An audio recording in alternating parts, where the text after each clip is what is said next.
y que éste no emprende dicha tarea por ningún extraño afán de rescatar archivos perdidos u hojear viejos escritos que llevan cientos de años esperando a ser leídos, sino porque quiere hablar con los muertos, preguntando a los documentos y escuchando sus respuestas con el último fin de aprender de lo ocurrido.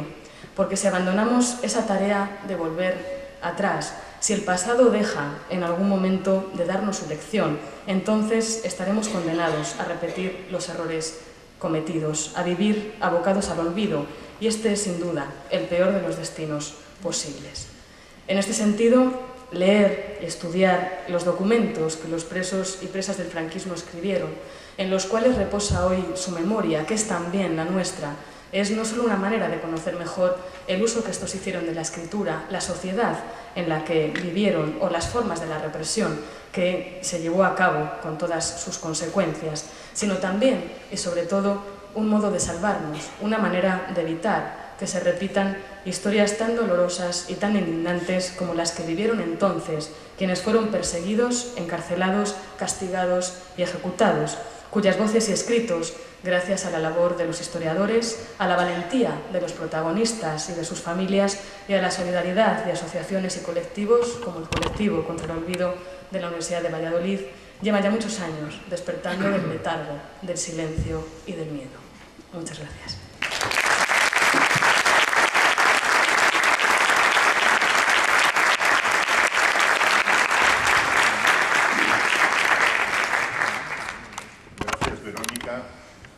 Marcos Sana es el seudónimo de Fernando Macarro Castillo, un salmantino de Alconada.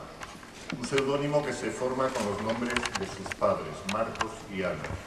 El padre muerto en la guerra y la madre en una zanja después de deambular por los alrededores de la prisión, intentando ver a su hijo condenado a muerte por segunda vez.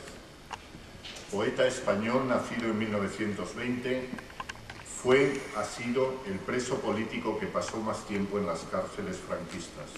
23 años. Y de esos 23 años, 15 en el penal de Burgos. En 1961, el año de su liberación, fue uno de los primeros liberados por la recién creada Amnistía Internacional. A mediados de los años 50 empezó a escribir sus primeros poemas que, camuflados, consiguieron salir al exterior y ser conocidos por los resistentes a la dictadura. En Burgos compartió presidio, militancia y afanes poéticos con un vallisoletano olvidado, el poeta José Luis Gallego, cuyo centenario se cumple precisamente el próximo año. Un hombre generoso y bueno, del que he tenido la ocasión de hablar esta tarde con Marcos, con quien yo personalmente estoy en deuda porque me dio en el Madrid de principios de los 70 trabajo y tutela con la cobertura de un diccionario biográfico. Aquellos versos de Marcos Sana desencadenaron una campaña internacional a favor de su liberación,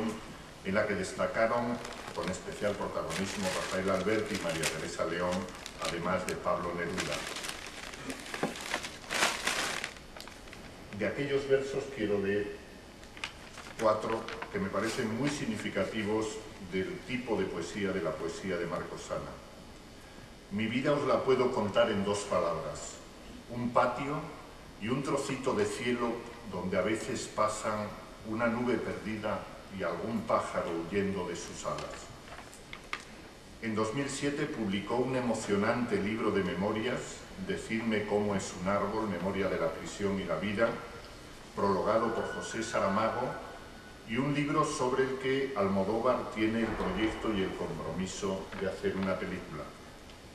Poemas de la prisión y de la vida es su obra más reciente y afianza el timbre de una voz convertida en símbolo de la resistencia y también de la lucha por la libertad. Marcos.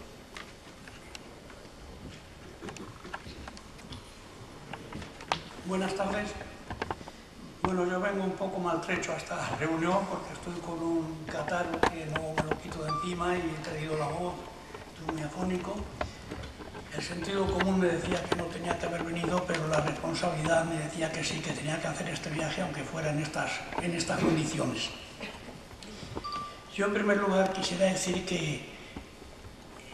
soy uno más en esta larga lucha que hemos sostenido para conseguir la democracia y la libertad en nuestro país, y que me siento siempre un poco incómodo cuando se me presenta casi como una excepción. Es verdad que yo fui el preso que más años estuvo en la cárcel, pero como yo, otros compañeros sufrieron lo mismo y no han tenido ninguna recompensa ni ningún reconocimiento. Yo soy reconocido en todas partes y no hago nada más que recibir premios. Últimamente he mandado el premio a los derechos humanos, hace unos meses el premio a las bellas artes, la medalla de oro a las bellas artes. Es decir, que yo pienso siempre en esos seres oscuros, en esa gente sin nombre, hombres y mujeres, que lucharon como yo, que sufrieron como yo, pero que sin embargo no han tenido ningún reconocimiento público ni institucional. Y por eso me siento, digo, ciertamente incómodo y lo que hago, la única manera de sentirme un poco más tranquilo es siempre compartiendo los homenajes que se me hacen con esos hombres y mujeres que en España lucharon y sufrieron por conseguir la libertad de nuestro país. La universidad para mí, que fueron, como habéis oído, 23 años, fue realmente la cárcel, que durante 23 años fue mi universidad. Allí realmente me formé como hombre, como ser humano, aprendí el valor de la fraternidad y también comencé a hacer mis primeros versos sencillos, que no buscaban alcanzar el cielo de los elegidos, ni muchísimo menos, sino llegar al corazón de la gente, de una manera sencilla, llegar al corazón de mi pueblo, y por eso, igual que mi prosa, mis poemas son muy sencillos, muy sencillos. Yo recuerdo que Miguel Ángel Asturias, un escritor guatemalteco que era premio Nobel de literatura, y éramos muy amigos, él me decía que cuando él se ponía a escribir tenía a su lado siempre un diccionario de sinónimos, y cuando le salía una palabra o un adjetivo que era bastante conocido, que lo dominaba la gente, lo dominaba el pueblo, pues que él iba al diccionario a encontrar uno más inédito, porque era una forma de enriquecer la literatura. Pues yo, sin embargo, hago exactamente lo contrario. Tengo también un diccionario cuando escribo,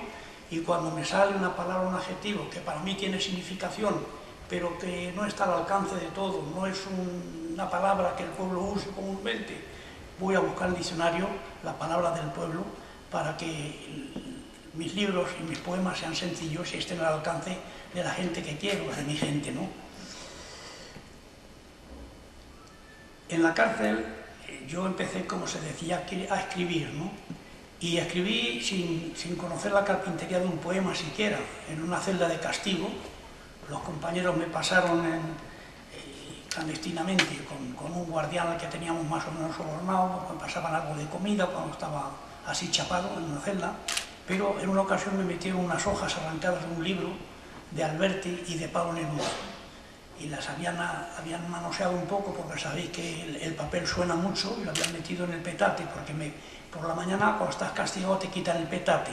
echan agua, te riegan la celda de agua para que no puedas ni sentarte y tengas que estar todo el día de pie, y por las noches te volvían ese petate. Claro, no eran los guardianes los que cargaban con el petate, eran destinos presos, y entonces ellos aprovechaban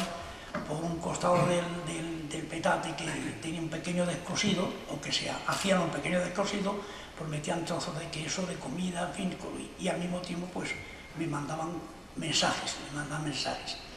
Y en una ocasión, repito, me mandaron unas hojas arrancadas de un libro, que visiblemente están arrancadas de un libro, del Canto General de Pablo Neruda, y de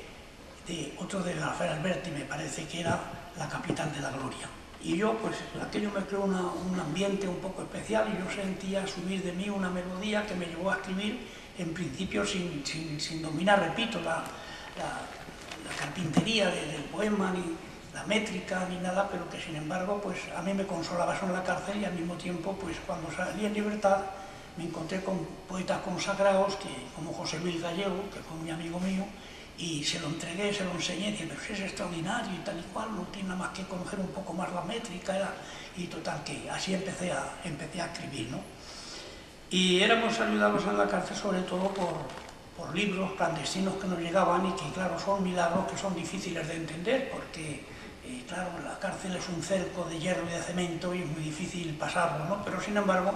nosotros abríamos caminos milagrosos para que eso pudiera hacerse, ¿no?